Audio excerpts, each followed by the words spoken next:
We are living in a deep age of uncertainty. Societal, economic, political, all the rules of the road are shifting fast and have been shifting fast for a while. And it's clear to everyone that we are in an age of uncertainty. Here's the good news. I think that creative people, especially fiction writers, we can bring our creative skill sets into real life for decision making in this time of uncertainty. And of course, we can really lean into those skills for our writing. First off, I want to talk about what is creativity and also welcome you. Welcome to How to Write the Future podcast. I'm Beth Barany, your host, award-winning science fiction and fantasy writer, podcaster, filmmaker, and writing teacher, and creativity trainer. So what is creativity? Here's the short of it. For me, creativity is about combining disparate elements we might not even think of putting together. For us as science fiction and fantasy writers, what might this look like? This will be a fusion of tropes and genres and settings and your own personal spin. For example, I've been writing science fiction mysteries where I'm blending detective tropes using cultural and sociocultural anthropological look at different groups and, of course, themes of justice. Or I know a writer who's taking fairy tales and using those as inspiration into writing modern-day novels with thriller elements. Those are just a few examples. Now, today I want to talk about what are our superpowers or skills that we can use to enhance in our own writing, but also transfer into our daily lives if we want to help us handle this age of uncertainty. And today I'm going to talk about 5 skills or superpowers.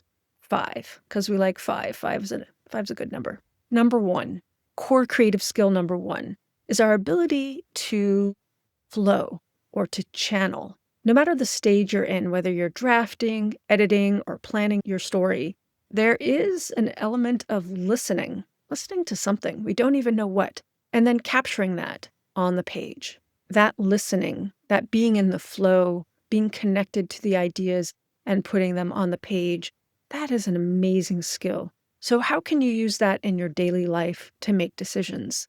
Are you listening to what is coming in? Just like the way you listen when you are writing your stories. Core creative skill number 2.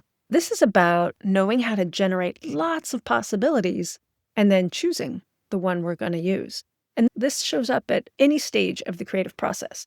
Whether you are designing your story, planning it, plotting it, you are choosing amongst many ideas and you're putting that down. Whether it's editing, picking the best word, or maybe changing a scene a little bit and deciding what your characters are going to say, or maybe even changing the motivation for your character, or maybe even changing the setting, or adding more details, or changing the telling detail.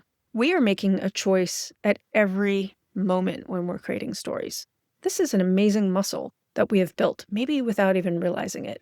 And then when you are choosing this word or that, this plot point or that plot point, story structure or that story structure, where to end a scene, where to start a scene, what lets you know that you are making the right decision? I have a personal somatic compass. Somatic meaning the body. I feel it in my body, a certain way, a certain zing, a certain kind of energy that goes through me. Or sometimes it's a relaxation, a way I take a deep breath when I've settled on an idea that just feels right. So what is your somatic compass? How do you know that your decision out of all the possibilities feels right? And here's an example that actually happened to me for one of my books in my Janie McAllister mystery series, book 2. It's called Lured by Light, but it took over 60 brainstorming options with my book concept designer to figure out which was the best one. We had some parameters. It needed to have a color. It needed to be 2 or 3 words. It needed to feel in alignment with the other 3 titles that had already been chosen. And we both needed to be excited about it. And Ezra, my husband, was there and he was listening to us as we were brainstorming. And he was responding also to all these titles that we were coming up with. And he too had a really positive response to the one we finally landed on, which is Lured by Light. Because picking a title, it's a marketing tool. It needs to convey emotion. It needs to have intrigue, and it needs to feel in alignment with your genre. This was a process It took us maybe an hour. I don't even remember. This was an example of generating lots of ideas and then choosing and using our bodies, and not just mine, but my cover design concept artist and my husband, who's also a writer. Together, we are figuring this out. Titles are really a group exercise because it's for the reader. It's for many readers. All right, so that's core creative skill number 2, being able to generate a lot of possibilities and then choosing which is the best one. As I said, core creative skill number 1 is about flow, channeling, really listening to the idea and then capturing it. So let's move on to core creative skill number 3. This is your ability to say, what if? Writers, we are using what if all the time to build our story ideas, to build our scenarios. I don't know about you, but I come up with lots of what ifs before I land on a story idea that I really love. One of my stories was inspired by 2 different images on the wall. One was an image of a street scene of Paris, and one was an image of a dragon, a beautiful drawing like out of a fantasy novel. So I asked myself, what if there was a dragon in Paris? And that was one of my stories. And I knew immediately it would be perfect for the series that I was writing at the time, which was paranormal and set in different parts of France.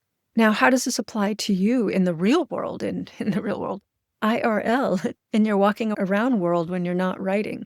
You could even use it to help yourself come up with different ideas to challenges that you've never seen before. Because, yeah, with all this uncertainty, that means we're going to be presented with scenarios we have never seen before. So we could ask ourselves, well, what if I did this instead of that? Or what if this could happen? Or what if that could happen in the different areas of our life, be it about work or money or lifestyle or relationships? So remember your what if tool as a story writer and practice it in your daily life. Here is the 4th core creative skill. And this is about commitment despite incomplete information. When we're writing a story, whether you're planning it, writing it, or editing it, I don't know about you, but it always feels like I could be making it better. Or if I just did a little bit more research, it would be whiz-bang, way more interesting. But at some point, I have to stop and I have to let the story go.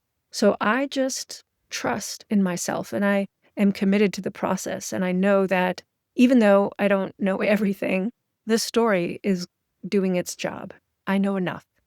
I don't know if you would consider this a superpower, but I do, because when we show up to write every day and work on our stories or on a regular basis, or however you show up, we are operating off of incomplete information, and yet we're still committed to writing our stories. How does this apply to you in daily life? There's a lot of times we're faced with decisions, needing to make a decision, and we don't have all the information, but we need to commit and make a choice and move on. So think about how you already are committed to your creative work and how that kind of commitment and trust in going forward and taking step after step can show up in your daily life. And lastly, number 5, our core creative skill, number 5, is about evoking emotion. Novelists, our job in fiction is to evoke emotion. And by the way, all art, I believe that's their job, is to evoke emotion. Well, when we evoke emotion in our audience, that emotion leads to empathy. Because our job is to help our readers step into another person's life and experience it through their eyes and have an emotional roller coaster and do it in a way that feels seamless and organic and really earned. And it's very powerful when done well. So I believe that us as creative writers writing science fiction and fantasy and all genres, actually, our job is to really enhance humans' ability to feel for other kinds of people who are different than them. And when we write in a different point of view from our own, we also build empathy in ourselves, and we expand what is possible for ourselves. So writing fiction really builds empathy for the reader and for the writer. Now, there's a lot of things we can do with this skill set. We can put complicated ideas into our stories and let the readers feel and learn about the different angles and come to their own choice. We can show compassion for people and times that aren't maybe in the mainstream or even aren't considered normalized in today's culture. And we can expand people's hearts through our art. So those are my 5 skills or superpowers, these 5 core creative skills. Number 1, this ability to flow, listen to our creative idea and write it down. Number 2 is to generate lots and lots of possibilities and then choose the one that feels right using your somatic compass, your body. Number 3 is using the what-if scenario building, of course, in our stories, but also in our real life, to open up the possibilities, give us more choices. Number 4 is about commitment, follow through, the step-by-step work we do to write, especially write long form, write novels, and still trust that this is turning into something. And number 5 is really this writing, building empathy. We are building empathy through our stories for ourselves and for others. All right, those are my 5 points on your creative superpowers in this age of uncertainty. I believe in you. The world needs your stories. All right, that's it for this week, everyone. Write long and prosper.